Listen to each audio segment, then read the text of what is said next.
Olá, pessoal. Vamos então continuar a falar sobre nucleotídeos e ácidos nucleicos.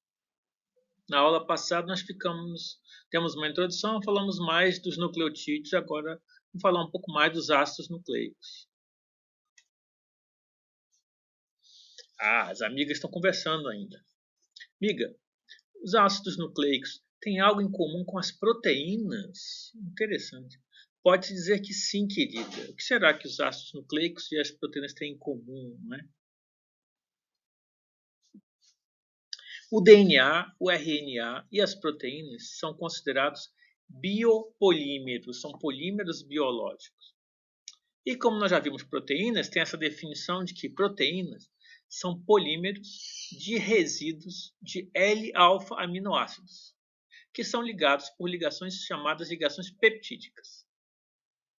Por analogia, o DNA e o RNA podem ser definidos de forma parecida. DNA e RNA são polímeros de resíduos de nucleotídeos, ligados por ligações chamadas fosfodiéster. Então, imaginando aqui dois nucleotídeos, um nucleotídeo 1 e um nucleotídeo 2, né, tendo uma ligação entre eles. Primeiro, nesse processo, vai ter a saída de uma molécula de água e vai formar um dímero, que a gente vai chamar de um dinucleotídeo. Seria um pequeno ácido nucleico. Como saiu a molécula de água, o que permanece são resíduos de nucleotídeos. Tá certo? A mesma coisa, o mesmo conceito que ficou no resíduos de aminoácidos para formar as proteínas e peptídeos. Aqui no caso dos ácidos nucleicos, eu tenho resíduos de nucleotídeos. O tipo da ligação é uma ligação fosfodiéster, em que eu tenho um átomo de fosfato ligado por ligação éster para dois lados. Tá? São duas ligações a partir de um átomo de fosfato que vai ficar entre dois nucleotídeos. Essa figura, na esquerda, a gente pode ver, então, a existência de dois nucleotídeos, tá? Um nucleotídeo aqui, um outro nucleotídeo aqui. Será que ele é um ribonucleotídeo ou um desoxirribonucleotídeo? Eu vou olhar aqui no que está ligado ao carbono 2, que é esse aqui, né? Como aqui eu tenho hidrogênio, ele não está mostrando porque é hidrogênio, tá? Não é OH, então eu sei que é um desoxirribonucleotídeo. Então eu tenho dois desoxirribonucleotídeos, vão se ligar, né? O que vai acontecer? É uma ligação aqui, ó, dessa hidroxila com esse fosfato, tá bom? E a ligação, então, que vai ser formada entre os dois nucleotídeos, tem um fosfato, um oxigênio e um carbono. Isso é um éster. Fosfato, oxigênio e carbono, formando um outro éster. Então, é chamada ligação fosfodiéster. Esse é um dinucleotídeo, porque ele é formado de duas unidades de nucleotídeos, né? E ele vai ter, então, duas extremidades, que você já deve ter ouvido falar. A extremidade 5', que está aqui, extremidade 5', e a extremidade 3', que está aqui embaixo. Esse nome 5' e 3', eles se referem ao número desse carbono, da desoxirribose. Ó. Esse carbono aqui é o carbono 5'. Então, a extremidade que fica mais próxima do 5' é chamada extremidade 5'. Aqui embaixo, eu tenho aqui o carbono 3'. Essa extremidade que está próxima do carbono 3' é chamada extremidade 3'. O mais correto é chamar, como a extremidade 5' está próxima do fosfato, essa é chamada extremidade 5' fosfato. E aqui a de baixo, a extremidade 3' está ligada no OH, né? Então é chamada extremidade 3' OH. Então tem uma extremidade 5' fosfato, uma extremidade 3' OH. No caso das proteínas, eu tenho a extremidade N-terminal e C-terminal, lembra? No caso dos ácidos nucleicos, extremidade 5' fosfato e 3' OH. Você já deve ter visto falar no caso da transcrição ou mesmo da replicação do DNA, ou a transcrição do RNA mensageiro, se diz que vem na direção 5' para 3', como está mostrando aqui. Ó. O novo transcrito, né, que está aqui tem uma fita de DNA, fita codificadora, fita molde, com DNA dupla fita, né? E o transcrito está fazendo, com base no molde com base no DNA, ele começa a fazer uma complementação, né? Formando o RNA mensageiro, que é chamado transcrito. A direção sempre vai adicionando o novo nucleotídeo, começa da extremidade 5' para a extremidade 3'. Tá bom? Na verdade, aqui o transcrito ele tá se baseando nessa fita molde que está aqui, a de baixo. Tá? Então, eu vou até apagar. De qualquer maneira, ele vai crescendo, essa fita vai crescendo da 5' para 3'. Por isso tem essa piadinha aqui da Mafalda. Assim, Mafalda, às vezes eu me pergunto qual é o sentido da vida. A Mafalda é uma personagem muito filosófica, né? E aí ele fala que o sentido da vida é na direção 5', 3', Felipe, que é o amigo dele. Né? Então, a piada, vamos dizer, que eu vou deixar uma coisa para vocês pensarem.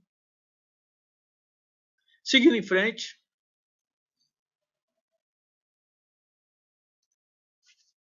Então, aqui nós estamos mostrando uma representação, então, à esquerda do DNA, uma dupla fita, né? São duas fitas de DNA. Uma aqui está mostrando 5' nessa aqui, né? 5', por quê? Porque a extremidade de 5', porque aqui é o carbono 5', é a 5' fosfato. E aqui é a 3', porque aqui é o carbono 3', aqui embaixo. Certo? A outra fita está ao contrário, antiparalela, 5' embaixo, 3' fosfato em cima. E aqui está tendo o pareamento das bases, né? Adenina com timina, citosina com guanina, como vocês já sabem. E mostrando uma dupla hélice no DNA, né? Duas fitas, na verdade. Não está hélice aí, são duas fitas de DNA, são duas fitas. No RNA costuma ser fita simples, e aqui a extremidade 5' e a extremidade 3' do RNA. Aqui mostrando as ligações fosfodiéster entre os resíduos de nucleotídeos. Notando que uracila só aparece no RNA e timina só aparece no DNA.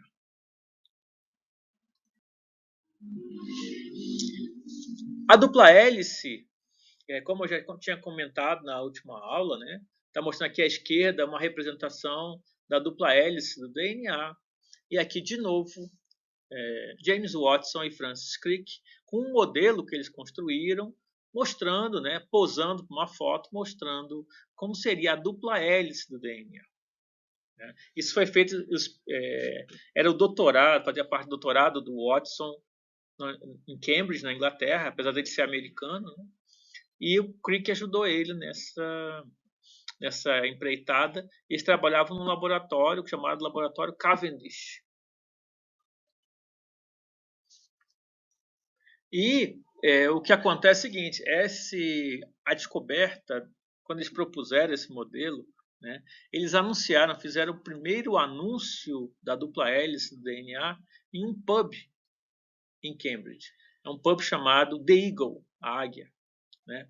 E que eu tive a oportunidade de visitar no passado, estando como pesquisador visitante da Universidade de Cambridge, eu fui lá ver um pub que muita gente vai, e eles têm esse quadro negro falando que houve o anúncio do DNA, da dupla hélice do DNA. Eu vou depois comentar que eles colocaram até errado isso aí, tá? Mas nesse pub The Eagle. A descoberta a proposta da dupla hélice do DNA é acreditada a James Watson e Francis Crick, mas muitas outras pessoas estiveram envolvidas até numa corrida para descobrir a estrutura do DNA. Inclusive, a gente pode ver aqui embaixo o Linus Pauling, o Pauling e o Corey, né, que foram os responsáveis pela determinação da alfa-hélice de proteínas, que está aqui, da estrutura beta de proteínas. A ligação covalente o Pauling teve uma importância muito grande em definir a ligação covalente na química, a distribuição eletrônica, a distribuição dos elétrons nos átomos, né, aquele diagrama de Pauling. Então, é um verdadeiro gênio. O Peter Pauling, filho dele, esteve com Watson e Crick na época que eles propuseram essa dupla hélice. O Erwin Chargaff era um pesquisador que trabalhava com o DNA e também fez algumas descobertas importantes. E, principalmente, a Rosalind Franklin, que foi a pessoa que fez os primeiros estudos em que ele conseguiu determinar um padrão por uma técnica de difração de raio-x da molécula de DNA, e esse padrão permitiu ver que era uma hélice.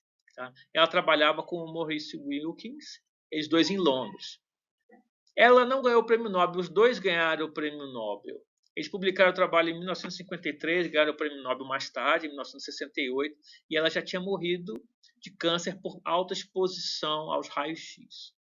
Essa história está muito bem mostrada aqui nesse livro da dupla hélice do próprio James Watson, apesar de que é uma visão muito particular dele. Tá? E muita gente considera que houve uma injustiça com ela, com Rosalind Franklin, né, como uma das descobridoras da dupla hélice do DNA. Esse é um artigo que está sendo mostrado aí, é um artigo clássico, não só clássico, fantástico, histórico, da história da biologia, né? Que é o artigo publicado em 25 de abril de 1953 na revista Nature e foi assinado por James Watson e Francis Crick. Ele começa aqui e termina aqui. É um artigo de uma página em que ele mostra que a proposta da dupla hélice do DNA. Interessante que o próximo artigo que começa aqui é um artigo da Rosalind Franklin, que ela mostra a estrutura do DNA por difração de raio-x. Na mesma revista. Mesmo fascículo. Uma coisa que tem que ser dita é que o James Watson e o Francis Crick não descobriram o DNA. Eles não descobriram o DNA. Apesar de que, quando você chega no pub The Eagle, que diz que é o pub mais histórico de Cambridge, porque você tem que, por que não aproveitar um pint, uma medida de cerveja, né? E o Watson e Crick anunciaram a descoberta do DNA. Eles falam isso, mas eles não descobriram o DNA, não. Tem uma placa do lado de fora do pub que mostra o seguinte: a dupla hélice do DNA em 1953. O segredo da vida. Por décadas, o The Eagle foi o pub usado pelos cientistas do laboratório Cavendish. Foi aqui que, em 28 de fevereiro de 1953, Francis Crick e James Watson anunciaram sua descoberta de como o DNA carrega a informação genética. Na verdade, a partir da estrutura da dupla hélice foi possível fazer essa inferência de como é que a informação genética é passada, mas não foi bem isso aquele trabalho que mostrou, não.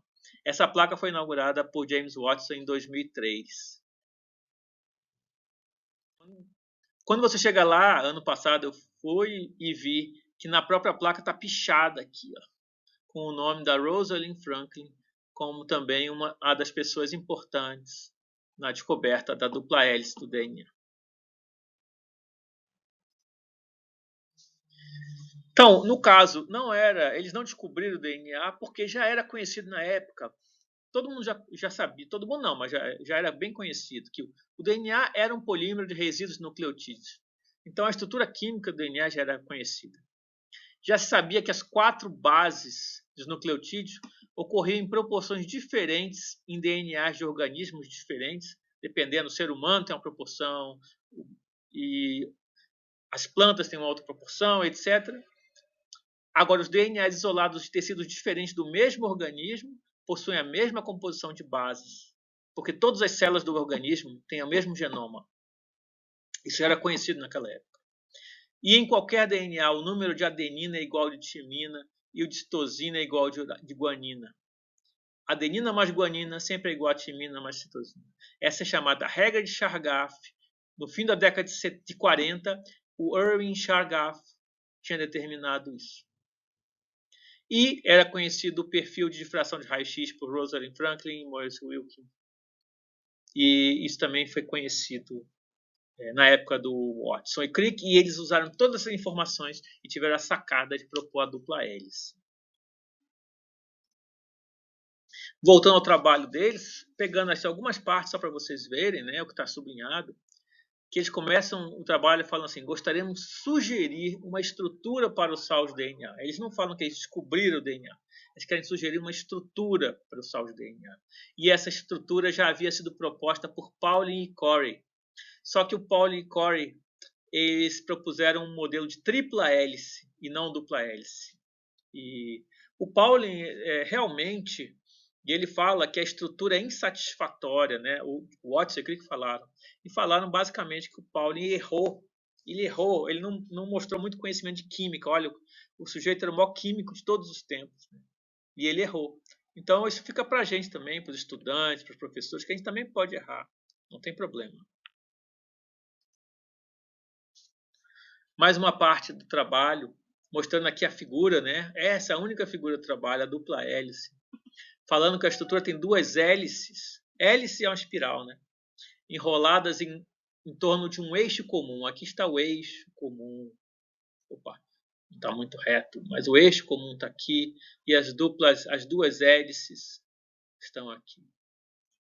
Cada cadeia consiste dos grupos fosfodiéster, a ligação, unindo resíduos de beta, deoxirribofuranose. Lembra das furanoses, anel de 5? Com ligações nos carbonos 3' e 5'. Então, ele une o carbono 3' com 5' com fosfato. Ambas as cadeias se enrolam para a direita, mas correm em sentidos opostos. Enrolar à direita porque uma hélice ela pode rolar para um lado ou para o outro, sentido direito, horário ou anti-horário. Elas rodam para a direita e correm em sentidos opostos. Elas não são iguais, né? Elas estão opostas e são complementares. Assumimos um ângulo de 36 graus entre os resíduos adjacentes na mesma cadeia. Portanto, a cada 10 resíduos corresponde a uma volta. Para dar uma volta são 360 graus, eles consideraram que a cada 10 resíduos ele dá uma volta. 36 graus cada 2 resíduos, e aí ia dar 10, ia dar 360 graus, que era uma volta completa. Hoje em dia, se sabe que, na verdade, é mais ou menos 10,5 resíduos por volta. O modelo, então, tridimensional de Watson e Crick, que é chamado de BDNA, dizia que o DNA consiste de duas cadeias em espiral, hélices, enroladas em torno do mesmo eixo, uma dupla hélice. As desoxirriboses e os grupos fosfato estão no exterior da dupla hélice, estão do lado de fora, enquanto as bases nitrogenadas estão empacotadas no interior da hélice. Então, os fosfatos e as desoxirriboses estão no exterior da hélice e as bases nitrogenadas estão assim perpendiculares no interior da hélice. E as cadeias interagem por ligações de hidrogênio. Adenina interage com timina por 2 ligações de hidrogênio, citosina com guanina por 3 ligações de hidrogênio. As duas cadeias são antiparalelas. As duas cadeias não são iguais. Elas são complementares, como vocês já sabem. E cada volta da hélice corresponde a 10 nucleotídeos, para dar uma volta. Mais um pedacinho do trabalho, né? A novidade dessa estrutura é a maneira pela qual as cadeias são mantidas juntas. Então, essa foi a novidade. Pelas bases purinas e pirimidinas. Os planos das bases são perpendiculares ao eixo da fibra. O eixo da fibra está aqui e as bases são perpendiculares. Uma base se une a outra por ligação de hidrogênio. Um par é sempre uma purina e outro uma pirimidina. Porque as purinas são grandes, as pirimidinas são pequenas. Tem que ser uma grande com uma pequena. Apenas pares específicos podem se formar adenina, que é uma purina, com uma timina, pirimidina, ou guanina, que é uma purina, citosina, que é uma pirimidina. Lembram da água pura? Adenina e guanina são as purinas, né? E a citosina e a timina são as pirimidinas. Então, o modelo de Watson e Crick para a estrutura do DNA está representado aqui de 3 maneiras diferentes, né? É uma representação esquemática que mostra as duas fitas, a distância entre cada resíduo de nucleotídeo é 3,4 angstrom, e para dar uma volta, que está mostrado aqui, são 36 angstrom. Isso mostra que cada 10,5 nucleotídeos ele dá uma volta. Ele forma dois sulcos, duas fendas, né? O sulco maior e o sulco menor, tá certo? O maior e o menor, tá aqui. E as bases nitrogenadas, elas interagem aqui, como está mostrando. Aqui são ligações de hidrogênio entre elas. E elas são mais ou menos perpendiculares ao eixo da fita. As duas cadeias são complementares e são antiparalelas. Então, quando eu olho uma fita que está aqui, ela está por um lado, 5 linhas, 3 linhas para baixo, e a outra está subindo. Tá? E aí, elas não são iguais. Né? Onde tem citosina numa, tem guanina na outra. Onde tem adenina, tem timina. Porque elas estão complementares. E são chamadas antiparalelas pelo fato de elas correrem em direções opostas. Essa figura mostra, então, dá um zoom nas ligações de hidrogênio entre a adenina e a timina, né? Mostrando, então, duas ligações de hidrogênio. Sempre tem que ter o hidrogênio, tá? Ligado a um átomo eletronegativo, no caso o nitrogênio, certo? Formando a ponte ou a ligação de hidrogênio com outro átomo eletronegativo. Entre a guanina e a citosina são 3. E entre a adenina e a timina são só 2. As regiões ricas em citosina e guanina têm mais interação entre elas. É mais difícil eu abrir o DNA quando eu tenho muito C e G. E é mais fácil abrir o DNA, as duas fitas, quando eu tenho adenina e timina, que tem menos ligações de hidrogênio, segurando as duas fitas nessas regiões. A descoberta da dupla hélice permitiu propor um mecanismo de duplicação semiconservativa do DNA, no qual eu tenho uma fita mãe, que está aqui a fita mãe, né?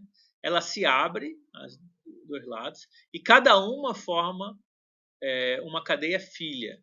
Então, isso se chama uma duplicação semiconservativa, quer dizer, o fato de você conhecer como é a estrutura do DNA, essas fitas antiparalelas, a ligação da adenina com timina, a citosina com guanina, tudo isso, permitiu as pessoas pensarem, até o próprio Crick mesmo, o Watson foi importante para pensar como que era feita a duplicação do DNA. E depois como que era feita a síntese do RNA mensageiro também. Então, foi realmente uma revolução, uma grande descoberta, a dupla hélice do DNA. Depois disso, já se propuseram outras estruturas do DNA, que eu não vou entrar em muitos detalhes. A estrutura do Watson e Crick é essa aqui, né, como está mostrado aqui. Ela é chamada de forma B, mas existe uma forma chamada forma A, que tem um outro tipo de números de nucleotídeos por volta, e a forma Z também, que tem... Elas são, vamos dizer, existem, mas não sabem muito bem qual é a função delas. E, na verdade, o DNA é basicamente, a grande maioria do DNA está na forma B, tá? Que é o modelo que o Watson e Crick deduziram. Saindo do DNA para o RNA, gostaria de colocar aqui os RNAs. Eles são, às vezes, classificados em RNAs codantes. O que é um RNA codante? São os RNAs mensageiros. Eles codificam para uma proteína. E também tem os RNAs não codantes, quer dizer, eles não vão virar proteína. E aí a gente tem RNAs transportadores, que vão levar os aminoácidos para a síntese de proteínas. RNA transportador também é chamado de RNA de transferência. Temos RNAs ribosomais, que compõem os ribossomos. E existem ribozimas, que são chamados RNAs enzimáticos, são RNAs que têm capacidade de agir como enzimas. E tem os microRNAs, que participam da regulação da expressão gênica. Existem mais RNAs chamados RNAs pequenos, né, com outras funções. Cada dia se descobre outros RNAs não codantes que têm uma importância muito grande na parte da regulação da expressão gênica.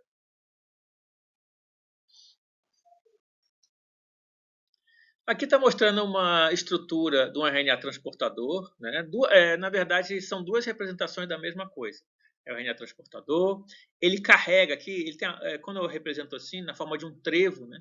Ele carrega um aminoácido que vai ser usado para a síntese da proteína. E uma região dele possui uma trinca de nucleotídeos que é chamada de anticódon, que vai ligar num códon que está no RNA mensageiro. Tá? E que aí, cada 3 nucleotídeos, sequência de 3 nucleotídeos do RNA mensageiro, vai codificar para um aminoácido. Tá? Então, isso é o chamado código genético, que é devido à existência desse RNA de transferência. Ele faz essa ligação entre a informação do RNA mensageiro com a informação que vai sair das proteínas. E você pode notar aqui, nessa estrutura mais à esquerda, essas regiões aqui, esses traços, são ligações de hidrogênio na própria estrutura do RNA transportador. Então, ele se dobra e ele se estabiliza com ligações de hidrogênio. Então, às vezes, pode perguntar, será que ligação de hidrogênio tem no DNA e não tem no RNA? Na verdade, ele tem no DNA e também tem no RNA ligações de hidrogênio, tá? Então, vocês podem ver aqui também esse outro RNA enorme, né? Mostrando várias... Aqui, ó, você pode olhar. Cada tracinho desses aqui é um lugar de ligações de hidrogênio, tá vendo? Então, existe ligação de hidrogênio na estrutura do RNA. E aqui, só que ele fala aqui, está mostrando aqui uma ligação entre uracila e guanina, por exemplo. Finalmente, RNAs podem agir como enzimas, né? São as chamadas ribozimas, são os chamados RNAs catalíticos. Então, isso é mais uma das funções do RNA que está se tornando assim, uma classe de moléculas cada vez mais importante.